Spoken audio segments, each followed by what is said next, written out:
Today we're going to start a new series of messages, and this series is going to follow the so-called solas of the Protestant Reformation. At the church where I'm the minister of preaching and teaching, we have on our bulletin every Sunday morning a list of the 5 solas of the Protestant Reformation, and they include sola fide, which means justification by faith alone; sola gratia, salvation is by grace alone; solus Christus, that our salvation is through Christ alone; sola scriptura, that the sole authority that binds the conscience of the Christian is the Bible alone; and then finally sola Deo gloria, to God alone belongs the glory.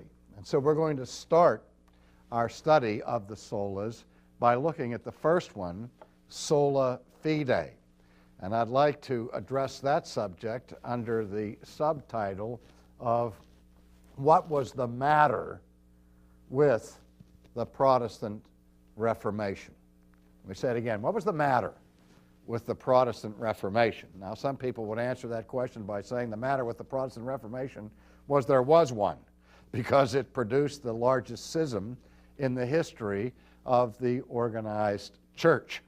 Others see the Protestant Reformation as the acme of spiritual recovery of biblical Christianity in church history, and therefore at a sort of golden age of biblical faith.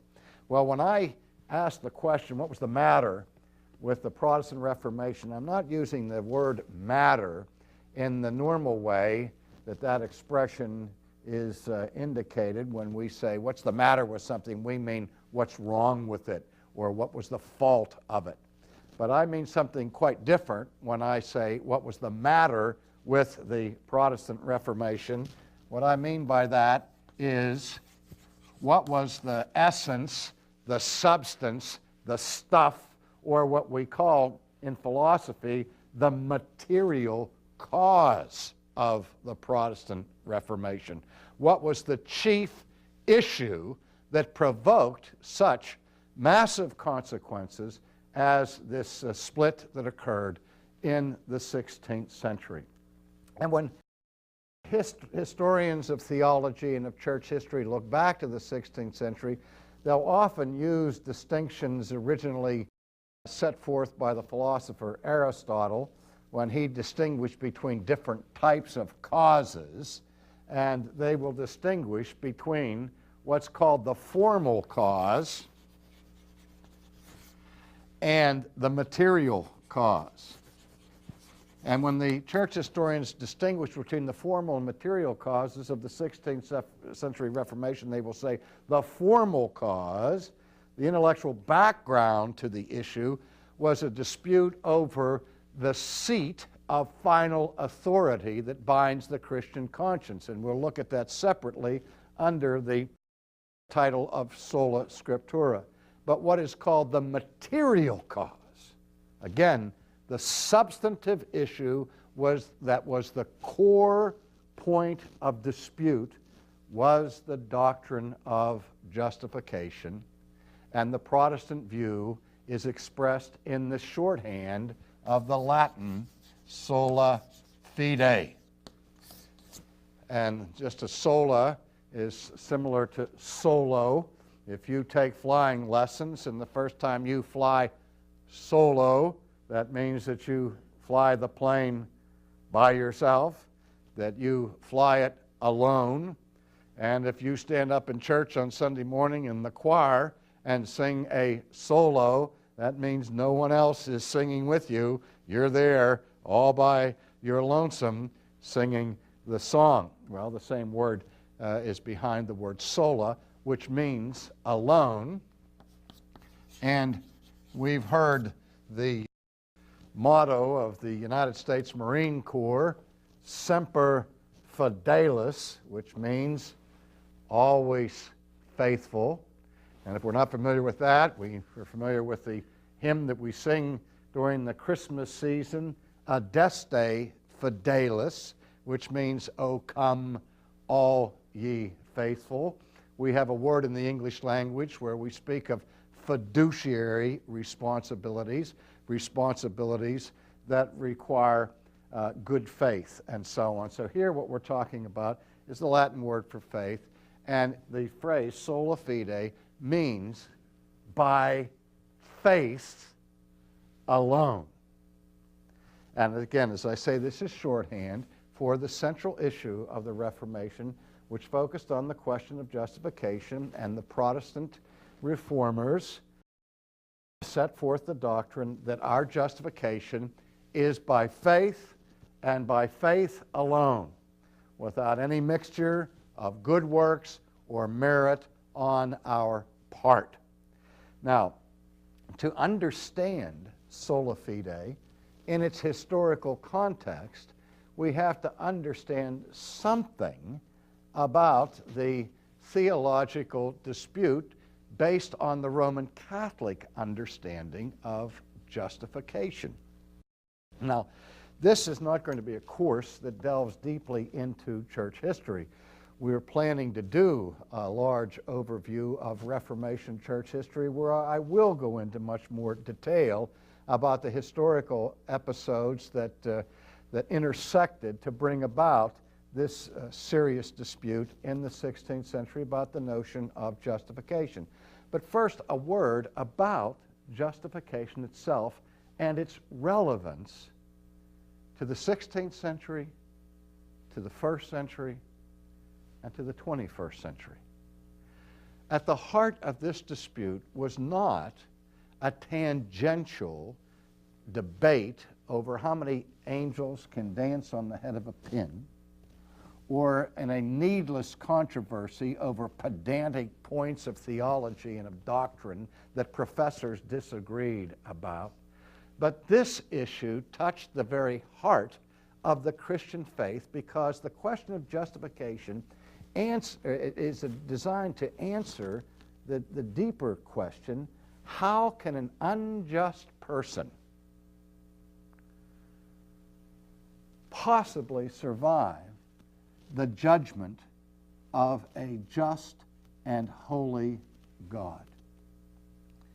Now, in our day, I find that people really don't care that much about the doctrine of justification. It has been reduced pretty much to a non-issue. Just as the differences among churches historically over the substance and the meaning of the gospel itself, that those differences have now been minimized as being no significant matter. Because we're living in a time, in the first place, of relativism that says truth is relative, or pluralism that says there are many different approaches to truth and views of truth, and doctrinal issues should never divide us, because what really counts are personal relationships, not doctrine. That, despite the New Testament is replete with apostolic concern about correct doctrine. But that's not where the church is in this day and age. And sometimes we have to ask the question, why? Well, to try to answer that question, why, let me use a little anecdote that came to my attention just yesterday. I was driving my car down the highway, and I was listening to my friend Alistair Begg on Christian radio, and he was giving the second of his addresses on being an almost Christian. And he talked about people who are exposed to the preaching of the gospel, who join the church, who come Sunday after Sunday after Sunday, but who have never really committed their lives to Christ. And in the context of this particular radio program, at the end of his message, where Alistair was basically giving an altar call over the radio, he said to the people in his own congregation, "There are some of you here today who have heard this message of the gospel and are untouched by it. You're indifferent to it, and you have not responded to it, and you perhaps today will not respond to it. And for you people, what you are faced with is the judgment of hell itself. And then he went on to give a recapitulation of the biblical doctrine of the last judgment and of hell, and told his congregation what awaited those people who rejected the gospel of Christ. And basically what he was saying is that those people who reject the gospel of Christ stay in their sins and remain unjustified. And we think back to the Old Testament, to David's rhetorical question, if the Lord would mark iniquities, who would stand? And it's rhetorical because the question is obvious, that the answer is no one. And what Alistair was trying to awaken 21st century Americans to with his message was that promise, that divine promise from the lips of God, that all men will be brought into his judgment and will be judged according to the righteousness of Christ. And those who are found wanting will be sent into the abyss of hell, is a doctrine that the church doesn't believe anymore. Because if it did believe it, it would preach it. And if it did believe it, justification would be just as much a theological issue today as it was in the 16th century. You see, if you're going to understand the upheaval that came about in the 16th century, you have to understand that the church in the 16th century believed in a last judgment. The church in the 16th century believed in the wrath of God. The church in the 16th century believed in the justice of God. And the church in the 16th century believed in hell. That's why at center stage was the question, how can I be saved? Recently, I've published a book with the simple title, Saved from What? A book that I wrote at the risk of offending the intelligence of anybody out there. Why would anybody ask the question what we're saved from? Isn't it axiomatic? Isn't it manifest? Isn't it clear that what we're saved from is the wrath of God that is to come? I would think it would be axiomatic, but it's not. People are now saying what I'm saved from are bad habits, addictions, social failure, psychological deficiency, broken relationships, and all the rest. Well, and we are so concerned about the relationships that we have in this world, we don't even worry about the relationship that we have with a just and holy God. But what the Christian faith is about in the first instance is not the restoration of human relationships, although it cares very much about human relationships. In the first instance, it has to do with the repair of our relationship to God. And so at the center is the question, how can a sinner escape the judgment of God? How can a sinner possibly be accepted by God in God's judgment and justification? I've written a whole book on this, by the way, called Faith Alone, which I think is one of the most important books I've ever written. And I encourage those who want to look deeper into this book or into this doctrine of justification by faith that they would please read that book. But let's look now at what is the issue. At the time of the Reformation in the 16th century, something may come as a surprise to many Protestants. The Roman Catholic Church, then as now, believed that justification is by faith,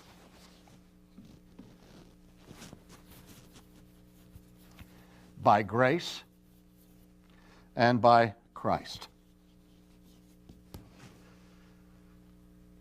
Three of the issues that are captured in the essence of Protestant thinking are, as I've already mentioned, sola fide, by faith alone, sola gratia, by grace alone, solus Christus, through Christ alone.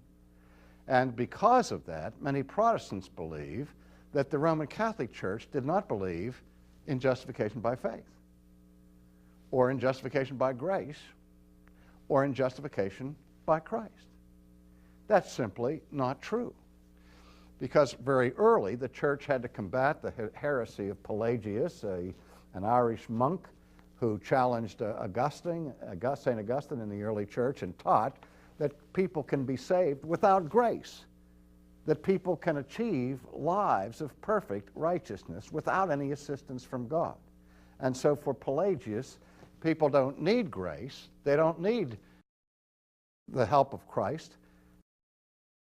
He would say that grace and Christ facilitate salvation, that is, make it easier and assist in the process, but they're not absolutely necessary, that we have it within our own power to live lives of perfect righteousness. Now, you have to understand that the Catholic Church roundly and soundly condemned Pelagianism in the ancient world, again in the 16th century, and as recently as the Catholic Catechism.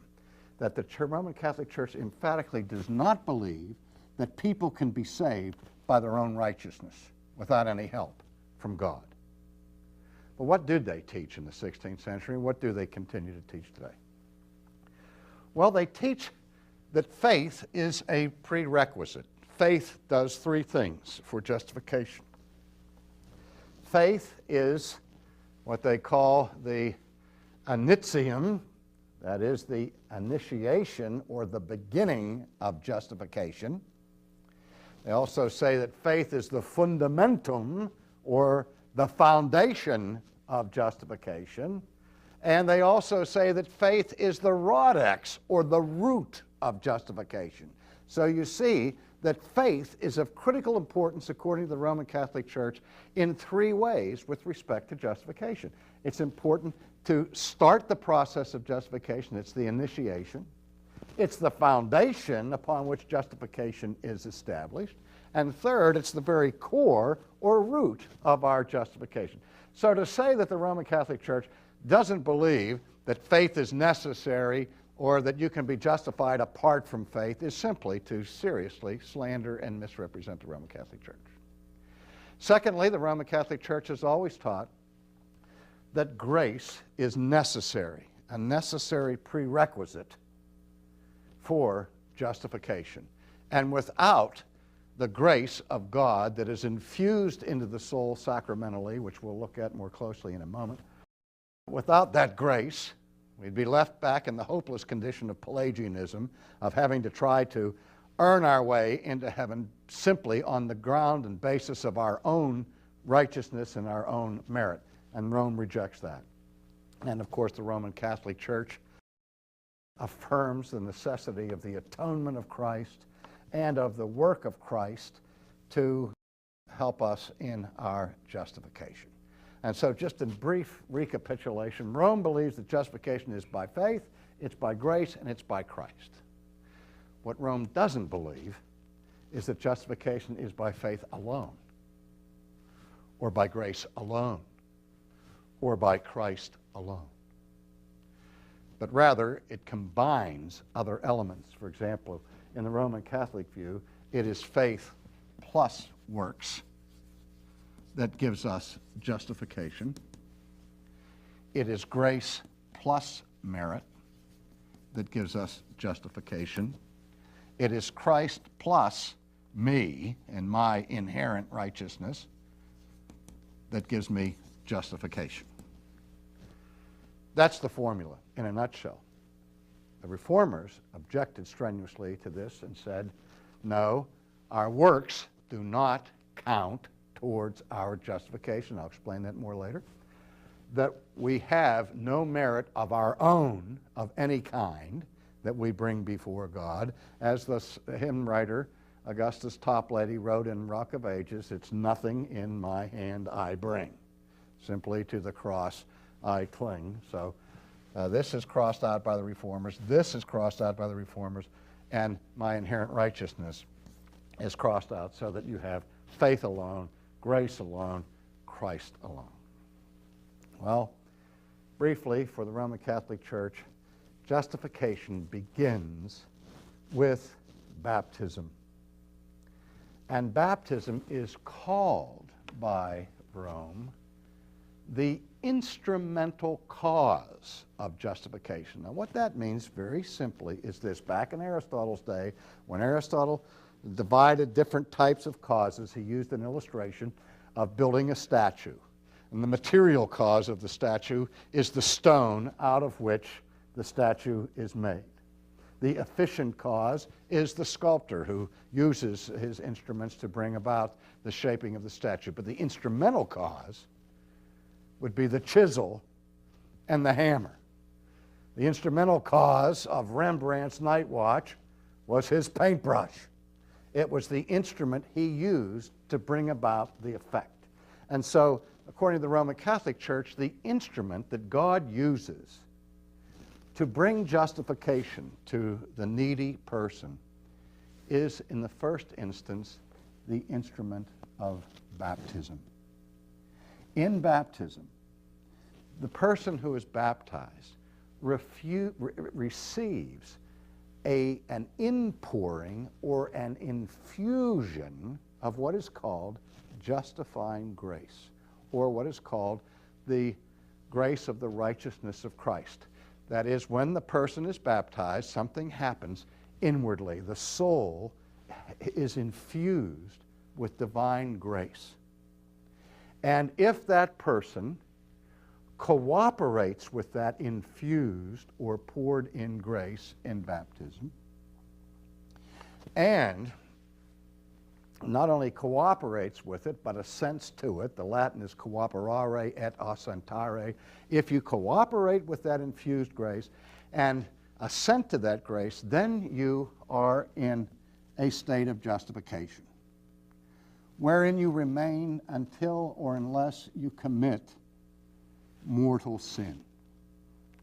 And if you commit a mortal sin, the reason why mortal sin is called mortal sin is that because it kills the inhabiting grace that is poured into your soul at baptism. So you have this infusion of grace, and that's good until you commit a mortal sin. When you commit a mortal sin, that grace is killed. It's destroyed. And so you are now no longer in a state of justification, and you have to be rejustified. Well, that doesn't mean you go back to baptism, but there's a second sacrament that's crucial to this process in the Roman Catholic system, and that's the sacrament of penance.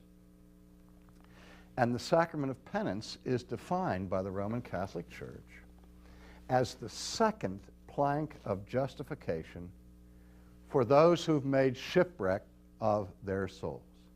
So the first plank is baptism. The second plank is penance, and we'll look at that more closely in the next lecture. But you see that in both cases, justification is acquired instrumentally through the sacraments. The Reformers said, no, the instrumental cause of our justification is not baptism, it is not penance, it is faith in Christ. That is the tool or the instrument that links us to Christ and all that he has done for us, by which we are made just in the sight of God. Well, we'll look at that and the other issues that attend it in our next message.